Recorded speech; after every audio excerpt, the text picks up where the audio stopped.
Boa noite.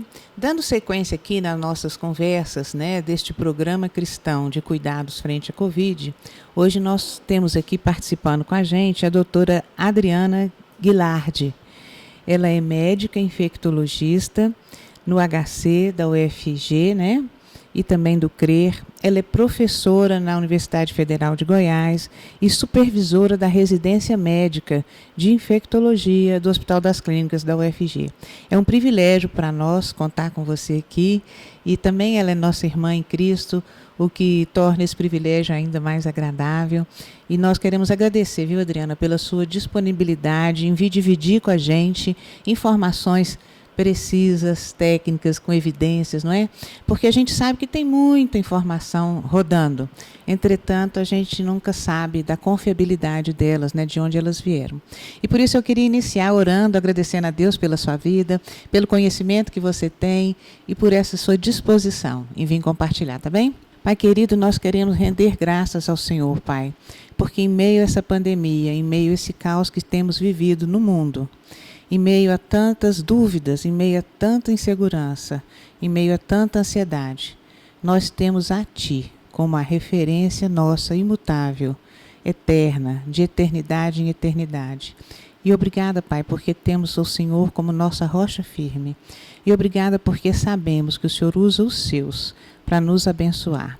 Nós queremos agora, de uma maneira especial, agradecer pela vida da doutora Adriana, pedir uma bênção especial sobre a vida da sua família, seu esposo, seus filhos. Pai, que eles possam ser abençoados com uma porção redobrada. Obrigada por essa disposição dela de vir, apesar de tantas tarefas, além das profissionais, de mãe, de esposa, disponibilizar um tempo para vir dividir com a gente um pouco do seu muito conhecimento. Nós pedimos isso em nome de Jesus. Amém. Doutora Adriana, então. Obrigada pela oportunidade, Eu espero poder contribuir com conhecimentos, como você mesma disse, de evidência, E não de fake news que são frequentes hoje em dia. Acho que uma coisa que precisa todo mundo entender, a população em geral, claro que profissionais de saúde sabem, mas é a minoria. O que é um vírus? Como é que comporta um vírus? O que é um vírus? Qual que é a diferença de um vírus? Falar, eu estou com uma virose, eu estou com uma infecção. Então, existem vários agentes de infecção. Vírus, bactérias, fungos, Então, os vírus, a característica deles é que eles têm um tamanho menor. Eles não são filtráveis, certo? Então, eles descobriram que eles causavam doença, mas não eram visíveis nesses filtros que eles faziam para identificar bactérias. E outra característica diferenciada do vírus é que ele não consegue sobreviver fora de uma célula do hospedeiro. Então, se eu tenho um fungo aqui no ambiente, um bolor, você vai ver esse bolor crescer espontaneamente. Mas o vírus não. Se ficar numa superfície por um tempo, a tendência dele é morrer. E ele precisa da célula do indivíduo, ou de um animal, ou do homem, para poder replicar, certo? E o tamanho dele é bem inferior. E aí, então, você tem vários tipos de vírus, E eles puderam ser descobertos a partir da microscopia eletrônica, porque aquele microscópio óptico não consegue visualizar vírus, certo? E você tem vários vírus, por exemplo, o primeiro vírus descrito a causar doença foi o da febre amarela. Então, a febre amarela, que é uma doença grave, que é veiculada também pelo mosquitinho, do Aedes aegypti, dengue, que são viroses, e a gente tem milhões de vírus de vias aéreas superiores. Então, quando o médico diz que é uma virose, por quê? Os sinais clínicos estão típicos de infecção viral. Por exemplo, a infecção viral de vias aéreas superiores normalmente dá aquela coriza, a secreção do nariz clarinha, é comum dar espirros, às vezes uma vermelhidão nos olhos bilateral, certo? E a infecção bacteriana vai dar secreção purulenta, Tem uma característica diferente. Para a maioria dos vírus, você não tem um tratamento específico. Por isso, virose, a maioria delas melhora sozinho. Por exemplo, você não tem um antiviral para dengue, você não tem um antiviral para febre amarela. Para o vírus influenza, que é o vírus da gripe, você tem um antiviral, o oseltamivir e uns outros. No entanto, os estudos mostram que eles têm uma ação bem limitada. O benefício do oseltamivir, por exemplo, para a gripe, seria se eu começar dentro de 48 horas do início dos sintomas. Então, assim, são limitados. E, por exemplo, para a febre amarela, você tem algumas drogas que você sabe que tem ação, ribavirina, algumas coisas assim. Mas até quanto tempo do início dos sintomas teria benefício eu iniciar? E como a maioria dos vírus, eles têm um pico muito curto e a doença não se alonga tanto, fica difícil delimitar até quando eu usaria e em que dose, entendeu? Então, a maioria dos vírus, a gente não tem antiviral. Mas, por exemplo, herpes, aquele herpes simples que a pessoa pode ter no lábio, pode dar uma encefalite, uma infecção no sistema nervoso central. Então, se eu tenho uma encefalite cujo líquor, aquele líquido que tira da espinha, tem características de encefalite viral, o médico tem obrigação de começar o aciclovir, o antiviral, na veia. Por quê? Porque é uma das poucas encefalites virais que eu tenho tratamento. Como é um quadro grave, melhor eu tratar e cobrir o herpes, que pode estar ali ou não, do que eu deixar descoberto, entendeu? Então, assim, não são todos os vírus que a gente tem antiviral. No caso do coronavírus, ele é de uma família, né? E foi descoberto o SARS-CoV-2, que foi essa família mais recente, descoberta no final de 2019. As características que você vê em livros antigos de registros do coronavírus, o que é que fala? Que ele dá uma imunidade transitória. Então, no começo da epidemia, eu lembro de ler nesses livros textos, porque a gente lê muito mais em artigos, mas nos livros textos já falava que a imunidade é em torno de 60 a 90 dias e que existe a possibilidade de reinfecção.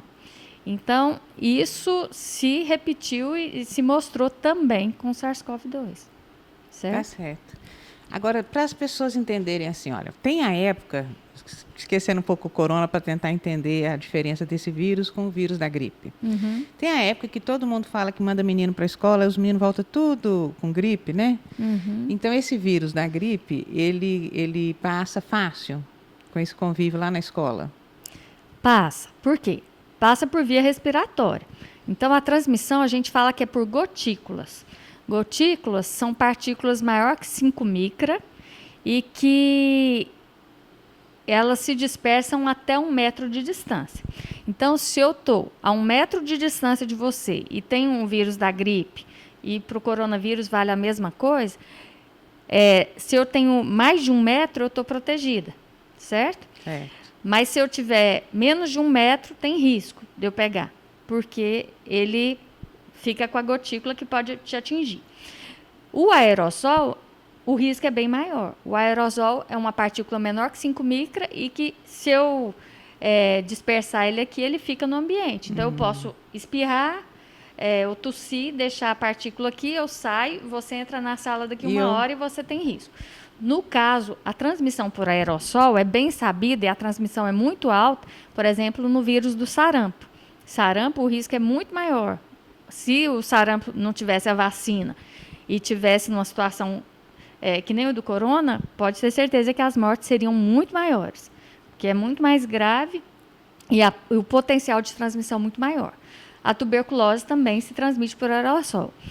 O coronavírus pode até dispersar aerossol, mas julgam que tem que ter procedimentos como aspiração, né, traqueal, intubação, que é na hora que tem mais chance de aerosol. Agora, alguns autores questionam se quando eu falo, se quando eu converso com você, se eu não emito aerossóis também. E eu creio que tem esse potencial. Mas, assim, epidemiologicamente, esse percentual não é importante. Por isso, essa máscara que a gente está usando, a máscara cirúrgica convencional, protege do corona. Agora, se o profissional vai fazer um aerosol em alguém com Covid, entubar alguém com Covid, aí ele tem que usar aquela outra máscara N95, porque ela vai proteger de partículas menores, que seriam os aerossóis. Então, a gente, num ambiente onde você está arriscado ter alguém com Covid, faz diferença, então, você está nesse lugar ventilado, área aberta, isso faz diferença de fato? Faz. Por quê? Se eu estou num ambiente aberto e numa distância maior de 1 metro, meu risco se torna bem inferior. Agora, a diferença do vírus da influenza com o corona, assim, o influenza poderia até transmitir dessa forma, mas muito menos. É a possibilidade de transmissão por contato, né? Então, eu vim aqui, mexi nessa mesa e minha mão eu peguei no nariz e pus a mão aqui. Depois, sem limpeza dessa mesa, você vem e toca e põe a mão no nariz depois, ou na boca, ou coça o olho. Então, tem potencial, se esse intervalo não for longo e não tiver higienização da mesa. Com o vírus da gripe, isso é menos provável de acontecer. Certo. Mas o corona tem mais potencial de ficar aqui por mais tempo em superfícies e poder transmitir por contato. Então, pela mão, né, que eu toco a área contaminada, ou pela inalação, pela respiração. Então, se eu usar máscara e cuidar verdadeiramente da higiene da minha mão a cada processo ou ação que eu tiver, né? Eu, de fato, diminuo o risco de ter o corona. Só que a gente tem que ressaltar que as pessoas têm que usar a máscara corretamente. Por quê? Eu queria até ter trazido alguma coisa, porque se você pega um filtro solar daqueles de base, que costuma sujar a máscara, né? Se você ficar passando a mão aqui, igual a maioria das pessoas fica, ontem mesmo eu vi alguém dando entrevista e ele ficava grudando a mão toda hora. Então, você acaba, se sua mão estiver suja, contaminada, você vai sujar.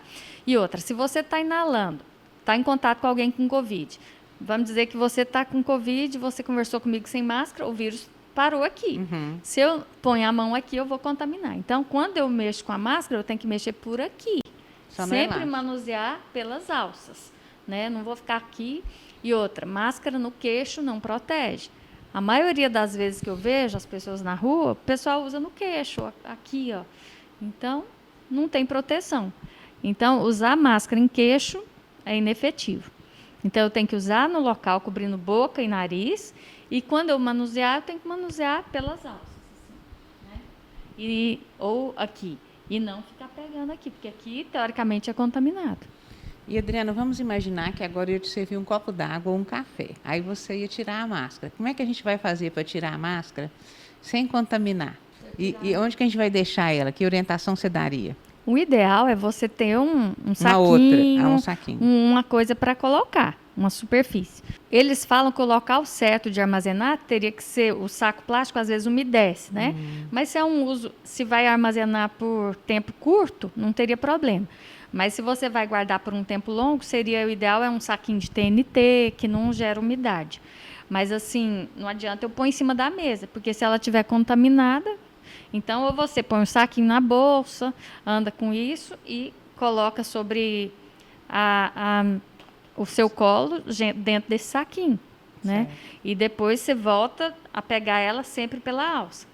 Aí você deixa o saquinho para pegar as alças mais de fora, porque você pega só por aqui, sem enfiar a mão na superfície externa dela. A gente tem que aprender a pensar que a superfície externa da máscara é um lugar contaminado, né? Isso. Porque em tese é mesmo. E as pessoas entenderem que, por exemplo, eu tirei a máscara, por exemplo, nós almoçamos juntos lá com a minha família, com os meus pais. Mas a gente põe eles uma distância maior para comer longe da gente, porque ninguém come com máscara, né? Lógico. Então, nesse momento, e na hora de servir, todo mundo está ali perto do lugar onde vai servir, né? Vai pegar os talheres. Higienizar as mãos antes, porque você pode ter posto a mão no olho, no nariz, no momento que você estava comendo. Então, coloca a máscara de novo e higieniza a mão antes, na hora de servir. Por quê? Às vezes você vai servir e outra pessoa vai servir no mesmo momento. Né? Assim no restaurante, aí eles dão aquela luvinha, né? Você vai, depois remove, porque todo mundo tocou no mesmo lugar. Então, aquela luvinha que você usou foi contaminada. Então, remove, despreza ela e vai se alimentar. Mas eu não posso começar a conversar sem parar em cima lá daqueles, vamos dizer, no self-service. A comida está ali no buffet e a pessoa começa a conversar sem parar e com a máscara aqui. Então, você sai emitindo gotículas ali, né? Eu estive em São Paulo em novembro e achei muito interessante que lá eles tinham essa luvinha, o gel de álcool, e depois, quando você saía, na hora de pegar o talher, vinha um saquinho plástico, plástico não, de papel, como se fosse um saquinho de pipoca mais gordinho embaixo, que era para pôr a luva. a máscara para poder deixar ela e poder comer. E algumas pessoas fazem eventos e colocam uma opção de saquinho lá, ou de TNT, ou de plástico mesmo, porque na hora que vai fazer a refeição, né, na hora que vai ter o buffet lá, a pessoa tira e tem onde colocar. É interessante. Mas que medicação que resolve, então, com vírus, quando você tem uma virose? Para muitos vírus, você tem drogas em estudo, né? Por exemplo, a ivermectina, você tem vários estudos que dizem da ação dela para vírus da febre amarela. Você usa ivermectina para tratar a febre amarela? Não. Por quê? A gente vê que tem ação in vitro, né? In vitro, assim, nos estudos ali em laboratório. Mas em vivo, quando você expõe aquela droga, você não notou diferença. Então, inicialmente, por exemplo, a hidroxicloroquina, você tem estudos in vitro na ação dele sobre o coronavírus. Por exemplo, no início da epidemia, eu mesma tinha esperança. Eu cheguei a indicar para um paciente, no começo, lá um paciente grave no HC, que era caso suspeito. No entanto, ao longo da epidemia, com os estudos, você teve estudos clínicos que mostraram que não havia benefício, certo? Então, assim, hoje, vários estudos apontam que não funcionou. Aí as pessoas, aqueles que são a favor da terapia precoce, falam assim, mas tem umas meta-análises, uns estudos que mostraram benefício. Mas quando você vai ver o desenho do estudo, o delineamento, ele não é confiável, né? Então, quando você retira os vieses, aí você vê que realmente não teve benefício. Um exemplo de viés.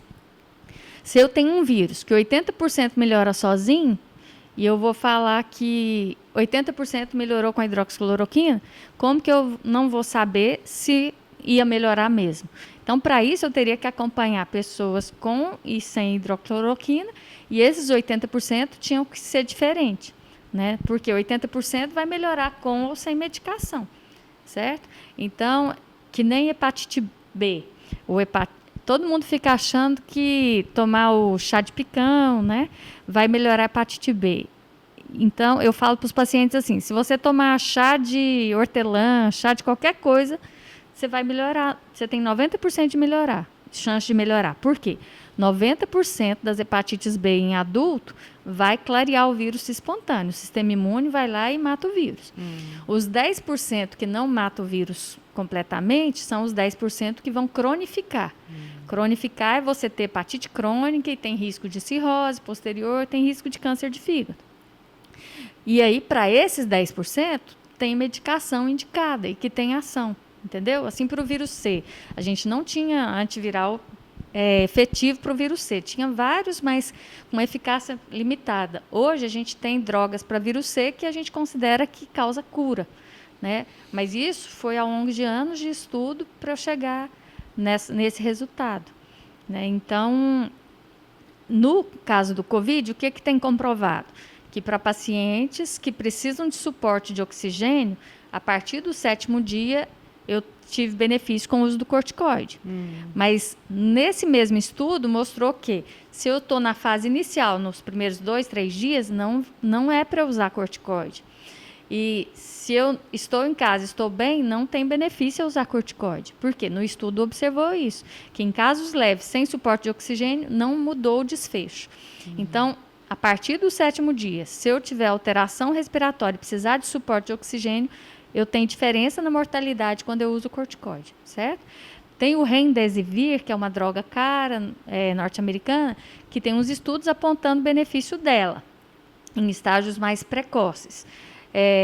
Mas a Sociedade de Infectologia Americana, ela aponta como um benefício possível. Não dá para bater o martelo e falar assim, ela é ótima e com certeza muda o desfecho, certo? Mas assim, o resto é tudo para inglês ver. Você vai tomar e, por exemplo, alguém agora há pouco me falou que estão prescrevendo um pacote de levofloxacina, azitromicina, ivermectina e hidroxicloroquina em Manaus. Cansei de ver. Vai tratar o quê? Não sei. Está tratando não o Covid, está enchendo a pessoa de remédios. Então, assim, O cuidado com o paciente COVID é importante, individualizado. Porque se eu tenho uma virose, ela predispõe a infecção bacteriana secundária? Facilita. Por quê? Eu tenho uma alteração no meu sistema respiratório, de defesa, do mecanismo de cílios ali, que protegem a árvore brônquica, né? Posso ter uma infecção bacteriana secundária? Sim. Quais os germes mais prováveis? Pneumococo, hemófilos, quais seriam? Aí eu vou tratar de acordo com esse contexto. Se eu estou com um paciente em 30 dias na UTI, com COVID, e ele faz uma infecção relacionada à assistência à saúde, uma infecção relacionada ao tubo endotraqueal, a bactéria é outra. Então, o contexto tem que ser analisado. Se ele tiver uma infecção bacteriana nesse segundo contexto, eu vou tratar com outros tipos de droga, entendeu? Aí tem a questão da anticoagulação, que você vê que o COVID tem um potencial de tromboembolismo grande, de causar complicações tromboembólicas, né? Então, assim, tem sido documentado que paciente internado tem benefício de usar o anticoagulante profilático. Aí outra questão, aumento a dose, faço dose terapêutica para quem não tem trombose ou faço dose convencional profilática. Também tem várias controvérsias nesse sentido, mas paciente internado usar anticoagulação. Aí as pessoas ficam fazendo isso para o paciente ambulatorial, para quem está em casa. Não é consensual, certo? Não é recomendado. E você tem os riscos, por quê? Quando eu uso um anticoagulante, eu tenho mais risco de sangramentos. Então, isso pode ter um efeito colateral danoso. Então, tudo isso tem que ser pesado com cuidado, em vez de ficar como uma receita de bolo, certo? Tem alguma coisa que as pessoas, em geral, poderiam fazer para melhorar, de fato, a imunidade delas? Para frente a qualquer vírus, e não só apenas ao corona? Mas ou teria alguma coisa específica para o corona? Assim, o que você pode fazer para melhorar a imunidade, principal, é uma boa alimentação, né? Então, você tem uma alimentação rica em proteínas. Por quê? A proteína é a responsável por formar anticorpo, por formar defesa, certo? Então, se eu tenho uma dieta só de carboidrato, eu não vou estruturar meu sistema imunológico para responder bem, certo? Então, proteínas são carne, feijão, né? Ovos. Então, assim, se eu ficar só no arroz, só no doce, eu não vou ter um suporte proteico bom, né? Então, é uma boa alimentação, sono adequado. E outra coisa que você pode fazer é a atividade física, que também tem estudos mostrando que a atividade física tem benefício no sistema imunológico. Quanto à reposição de vitaminas para o COVID, a maioria dos estudos não tem mostrado que zinco, vitaminas específicas não fazem diferença no prognóstico, não, no desfecho da pessoa. É lógico que a gente tem muitos estudos que mostram o benefício do zinco isolado, que você usa para algumas doenças, né? Pode indiretamente estar protegendo? Pode. Mas nos estudos que compara quem usa com quem não usa, não mostrou diferença de benefício. E aí, de repente, tem gente aí comprando a beça, né? Suplemento porque aí ele vai falar assim, individualmente, se eu resolvo tomar vitamina C, zinco, e eu melhoro, eu vou falar, melhorei por conta disso. Só que tem que lembrar que 80% a 85% vai melhorar, independente do que você faça uso. Então, esse viés da melhora espontânea tem que ser retirado. Por isso que a gente precisa de estudo científico para provar. Não é porque 2 ou 3 pessoas na sua casa usarem e tiveram um bom resultado que vai ser cientificamente comprovado. Doutora Adriana, e quais são os sintomas, os verdadeiros sintomas da COVID? Os mais frequentes são febre, astenia, que é fraqueza, e tosse seca. São os mais frequentes, certo? Mas você pode ter outros. A alteração no paladar, né? Você não sentir o gosto normal dos alimentos, alteração do olfato, que é bem comum também, que a pessoa fala assim, nossa, fiz o café e não senti o cheiro do café hoje. Então, é uma coisa que você tem que ficar alerta. Dor de cabeça pode ter, certo? Mialgia, né, que é a dor muscular generalizada. Diarreia é menos comum, mas é presente, você pode ter também. E o vírus, o basal é isso, o principal é isso. Tosse, dor no corpo e febre, né? Mas nem todo mundo precisa ter febre para falar que é Covid. Você pode ter quadros sem febre. E os casos graves, que começa com falta de ar, né? Por conta do comprometimento pulmonar, que você vai ter uma pneumonia viral. E, por vezes, pode ter uma infecção bacteriana secundária que vai agravar esse quadro. Mas nós temos também manifestações extrarrespiratórias do vírus. Então, esse vírus tem uma gama de potencial que a gente foi aprendendo ao longo da epidemia. Manifestações de pele. No início, eu falava que Covid não dava manifestações de pele.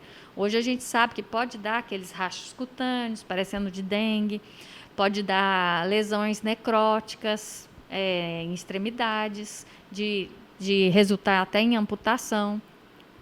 Pode alterar a visão, você pode ter retinite pelo vírus. Além de manifestações renais, né, alterações da função renal são bem mais frequentes com o vírus Covid do que no vírus da gripe, né? Mas nesses casos já são dos casos graves, que vão ter alteração da função renal, precisar de diálise, né? Mas os sintomas leves são esses que a gente escreveu. O tratamento vai ser sintomático. Febre, toma antitérmico, né? Dipirona, paracetamol.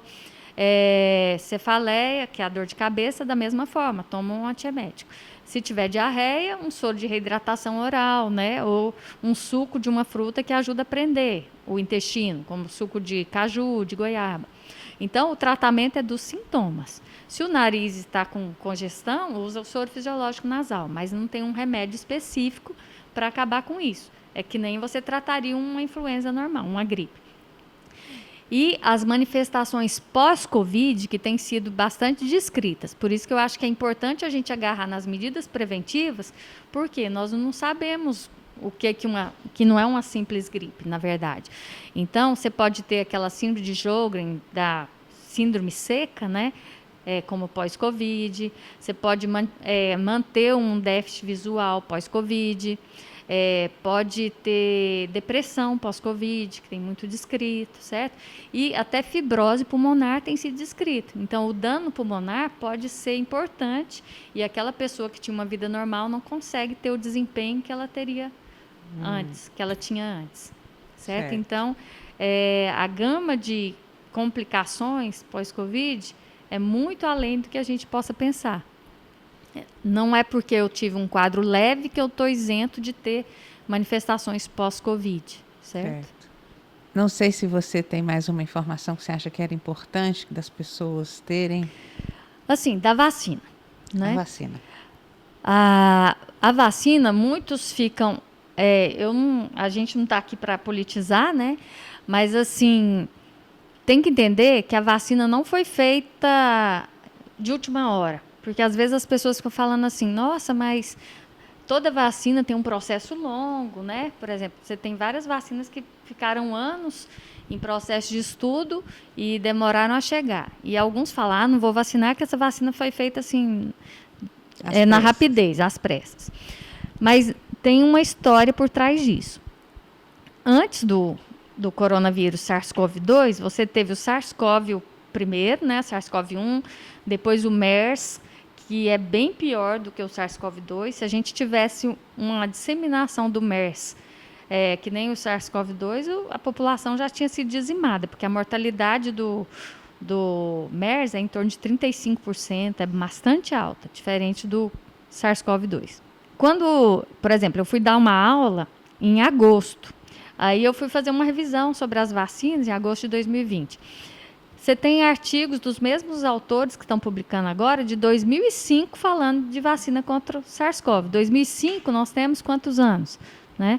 Muitos anos de andamento. Só que a doença do SARS-CoV-1, ele não é denominado 1, né? É denominado só SARS-CoV. Ficou restrita ali à região asiática, né? Então, as pessoas não investiram. Então, o pesquisador precisa de dinheiro, precisa de verba para desenvolver os testes, né? Então, todo o investimento foi paralisado. Então, as pessoas pararam naquilo. Mas você tem estudos de 2005, 2009, 2001. Então, você tem muita bagagem. Então, a partir do contexto SARS-CoV-2, que teve repercussão mundial, as pessoas falaram, opa, deixa eu investir. Mas ninguém começou do zero, começou daqui, certo? Então, tem mais de 20 anos de história. E a partir daí se produziram as vacinas. Tem vários tipos de vacina, mas nenhuma é de vírus vivo. Vacina de vírus vivo que tem risco de ter repercussão grave, certo? Então, se eu tomo uma vacina de vírus morto, a chance de problema com ela é muito baixa. Efeito colateral grave de vacina, toda vacina pode dar. Alguém estava me questionando e falou assim, mas pode dar Guillain-Barré, pode dar... Guillain-Barré é aquela síndrome que dá paralisia, né? Então, não vou tomar. Eu falei, então rasga o cartão de vacina do seu filho. Por quê? Vacina da poliomielite pode causar paralisia infantil. E se a gente ficasse disseminando isso, ninguém ia dar gotinha para o filho. Né? Por exemplo, quando os meus filhos eram pequenos, eu não dei gotinha, porque eu sabia que gotinha podia dar paralisia infantil. Então, as primeiras doses eu paguei para fazer uma vacina de vírus morto, para depois, lá na frente, quando ele já tem anticorpo, ele fazer a gotinha. Hoje, o governo já dá as primeiras 2 doses de vacina de poliomielite de vírus morto. Por quê? Porque ele sabe que uma poliomielite em 1 milhão de crianças, que é o que a vacina pode causar de poliomielite, é importante. Por quê? A doença já está controlada há muitos anos. Então, esse 1 em 1 milhão faz diferença. Mas pensa há 50 anos atrás, quando eu tinha milhões de casos de poliomielite, a vacina teve um benefício maior que o risco. Então, assim, um efeito colateral grave supera em muito os riscos. Hepatite B é uma vacina de vírus morto, extremamente segura. Pode dar efeito colateral grave? Pode, mas é raro. Mas o tanto de hepatite B que eu previno, que é uma doença crônica, que pode dar cirrose, que pode dar câncer de fígado, supera muito. Então, se eu tiver um efeito colateral grave com a vacina de Covid, mas eu poupar a vida de 50 mil pessoas, a gente tem que pensar no coletivo, certo? Então, as vacinas têm eficácia diversificada, é lógico que em termos de eficácia, essa fase não tinha sido alcançada antes, mas os estudos estão mostrando algum benefício, tem algumas melhores e outras não. Mas, assim, se a gente ficar com medo de efeito adverso, você não vai tomar vacina nenhuma. Mas esse raciocínio de vacina, você tem que pensar sempre no benefício que superem muito os riscos. Eu tô doida para chegar à minha idade de vacinar. E quem tiver essa chance, aproveitar, né? Porque às vezes chega na faixa etária da pessoa e a pessoa está pensando o que vai fazer na vida. Né? Então, é um benefício a mais que você pode fazer para ajudar. Sabendo dessa possibilidade do vírus fazer mutações, né? E mudar de cara e ter que infectar a pessoa de novo, a vacina vai ajudar. Ele mutando, a vacina vai funcionar? Talvez sim, talvez não. Depende da cepa, depende da característica da vacina. Mas na gripe, você tem que pensar que você vacina todo ano. Por quê? O vírus é o vírus da gripe, não deixou de ser vírus da gripe. Ele não virou outro tipo de vírus. Mas ele faz mutações. Então, ao longo do ano, são estudadas as mutações. E aí, a Organização Mundial de Saúde lança e fala assim, olha, mudou a cepa XYZ. Aí, no caso, é H, N, né, as partículas do vírus. Eles notificam para os laboratórios que fazem as vacinas quais são as cepas que mudaram e eles vão trabalhar na versão daquele ano em cima dessas modificações. Então, habitualmente, quando eu faço a vacina, quando eu olho a vacina de gripe de 2019, normalmente não é igual a de 2020, que não é igual a de 2021.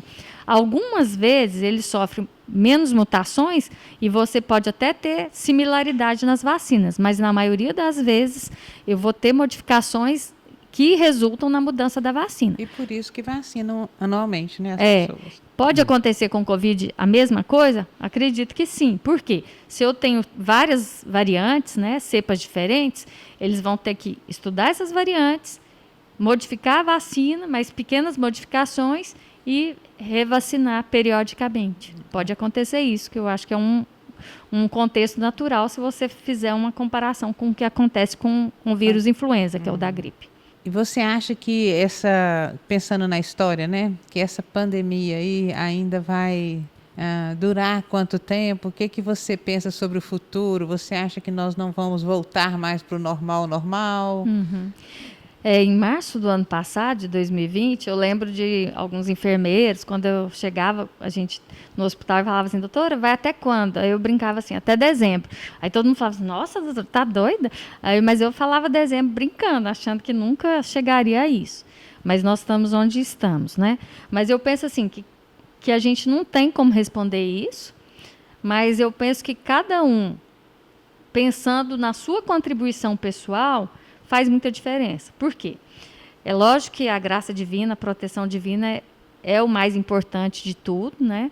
Mas, por exemplo, eu lido diretamente com o vírus desde março do ano passado. Eu não me infectei. É lógico que é uma bênção divina por isso. Mas eu fiz o beabá. Eu não sou radicalíssima. Quando as lojas abriram, eu vou nas lojas? Vou às lojas. Vou em restaurante? Vou em restaurante. Só que eu não fico no restaurante grudado em ninguém. Né? Se eu vejo que tem alguém que sai para servir sem máscara, eu não vou servir nesse mesmo momento, porque eu sei que ele está emitindo gotículas. Então, se a gente seguir o beabá, usar a máscara corretamente, higienizar as mãos regularmente, né? E manter um distanciamento mínimo, né, que o ideal é de 2 metros, tem mais chance da gente se livrar disso. Aliada à vacina, né? Mas, por exemplo, eu tomei as 2 doses. Eu deixei de usar máscara por isso? Não, porque eu sei que a vacina não é 100% eficaz. Né? Então, eu estou protegendo outras pessoas e me protegendo. Eu tenho residente que com 2 doses e começou com sintomas, depois de uns 5 a 7 dias depois da segunda dose, ela está infectada. Mas tem aquela questão, se você pensar, então a vacina não adianta. Os estudos não mostraram que não adianta. Mostraram uma proteção razoável e diminuição dos casos graves. Eu não sei se essa residente ia precisar de UTI, ficar no tubo, mas ela está tendo um quadro leve. Então, minha esperança é que, mesmo infectada, ela teve o benefício de não ter uma doença grave. E é isso que a gente quer para os nossos familiares, para as nossas pessoas que nós amamos. Então, eu acho assim, aquele senso de responsabilidade de fazer a parte da gente é importante. Como eu vi ontem o prefeito de Aparecida falando, porque vai ter o lockdown essa semana, né? Ele falou, não adianta fazer lockdown e a pessoa aí fazer churrasco, chamar 1 quilo de gente na casa, pôr o som lá e ficar todo mundo sem máscara e fazendo o que quiser. Então, assim, a gente tem que ter consciência desses dados que são simples. Distanciamento de 2 metros, usar a máscara corretamente, higienização das mãos, são os pilares para a gente ter controle. E a vacina vai ser um adjuvante importante, principalmente para a gente evitar as perdas das pessoas mais vulneráveis, que são os idosos, pessoas diabéticas, hipertensas e gestantes. E uma coisa que a gente vê muito nesse vírus, que o fator obesidade é importante. Então, é importante as pessoas se atentarem a isso, porque ninguém fica obeso de um dia para o outro. Então, na hora que começa a ganhar peso, começa a ter disciplina para diminuir a ingesta de carboidratos, de excesso de gordura e de praticar atividade física.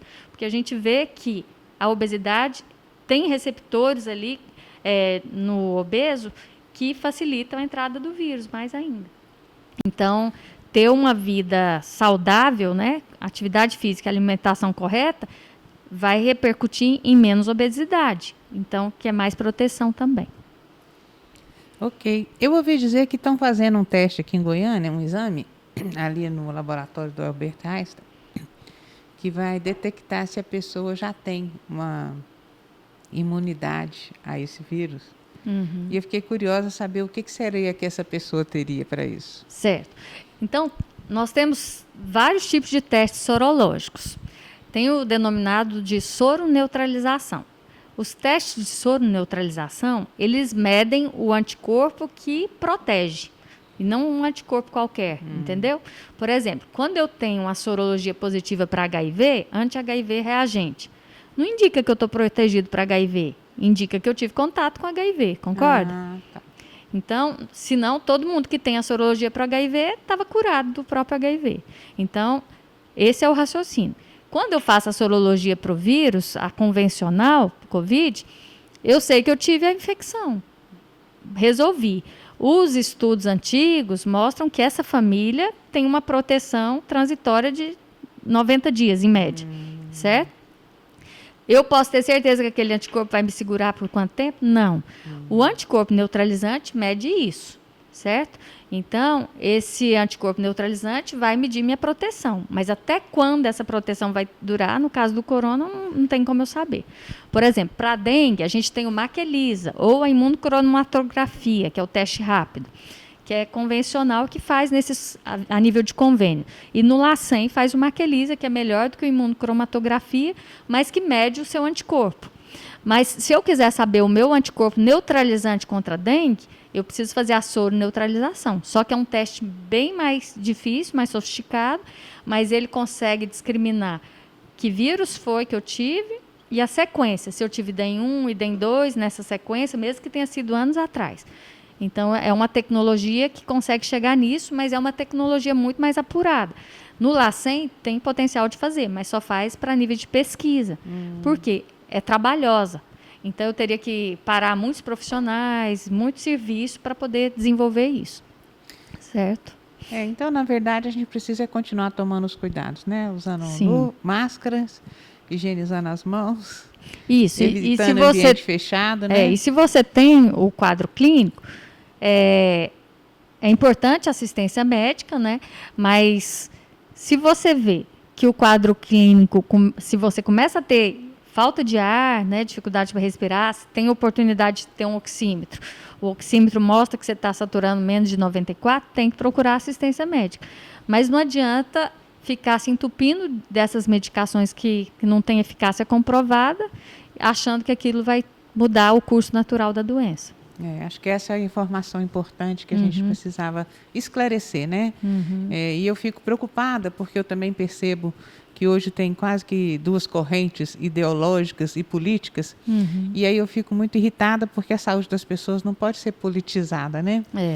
E aí fica uma dúvida cruel no ar, né? E a gente precisa buscar, então, informações que têm base científica, que são com evidências, para que a gente tome as decisões corretas, né? Mais seguras, mas a nossa grande segurança mesmo é a graça divina, né? Amém. E é isso que a gente conta. Com certeza. Obrigada, viu, doutora Adriana? Obrigada eu pela oportunidade. Muito bom contar com você Espero aqui. ter esclarecido algumas coisas. Ok.